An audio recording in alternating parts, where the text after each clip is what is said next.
අද මම ඔයාලට කියලා දෙන්නම් කෝඩ් ෆුට් එක ගැන. මේක පයිපින් ෆුට් එකක් විදිහටත් පාවිච්චි කරන්න පුළුවන්.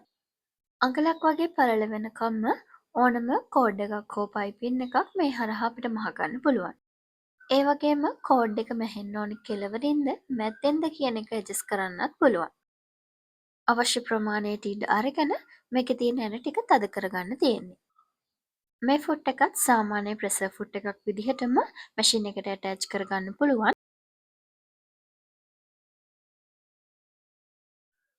මං දැන් අඟල් භාගයක් විතර වෙන රේන්දේ මේ හරහා යවා ගන්නවා.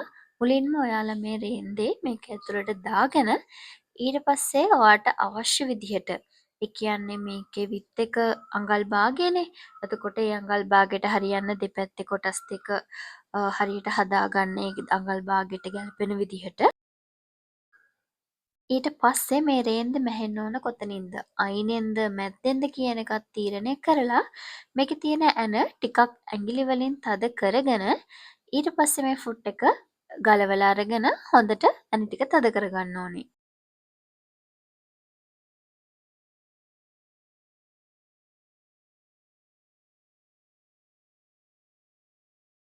දැන් ආයෙත් මේක මැෂින් එකට සෙට් කරගෙන අපි මහලා බලමු.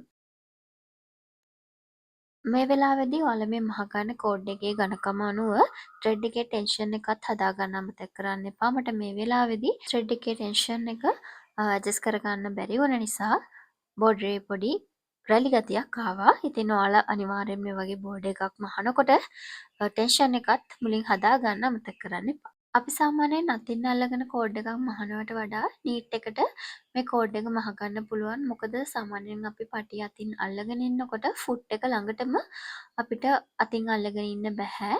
ෆුට් එක ළඟට යද්දි සමහර වෙලාවට කෝඩ් එක පොඩ්ඩක් එහෙ මෙහෙ වෙලා ඇද ගතියක් එන්න පුළුවන්. හැබැයි අපිට මේක පාවිච්චි කරලා හරියටම කෙලින් මේ කෝඩ් එක මහගන්න පුළුවන්. මේ කෙලින් මහගන්නවා වගේම සික්සැක් වගේ හැඩයකට වුණත් පොඩි කෝඩ් එකක් අපිට හරිම හැඩයට මහගන්න පුළුවන් මෙන්න මේ ෆුට් එක පාවිච්චි කරලා.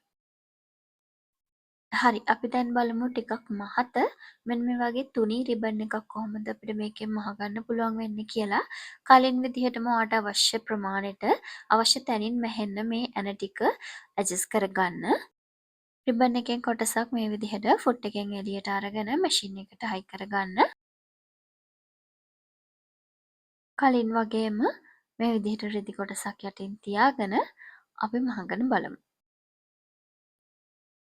අපිට අර පොඩි කෝඩ් එක මහනවට වඩා ඉක්මනට මේ රිබන් එක නම් මහගන්න පුළුවන් වුණා. මම හිතන්නේ දෙපැත්තම එක සමානව තියෙන නිසා සහ සිල්ක් වගේ ගතියක් කියන්නේ සැටින් ගතියක් මේ රිබන් එකේ තියෙනවනේ. හරිම පහසුවෙන් මේ ෆුට් එක හරහා එක එනවා. ඉතින් ඔයාලට මේ වගේ පටි, රිබන්, කෝඩ්ස් ලොකු ප්‍රමාණයකින් අල්ලන්න තියෙනවා නම් මේ ෆුට් එක ගොඩක් ප්‍රයෝජනවත් වෙයි.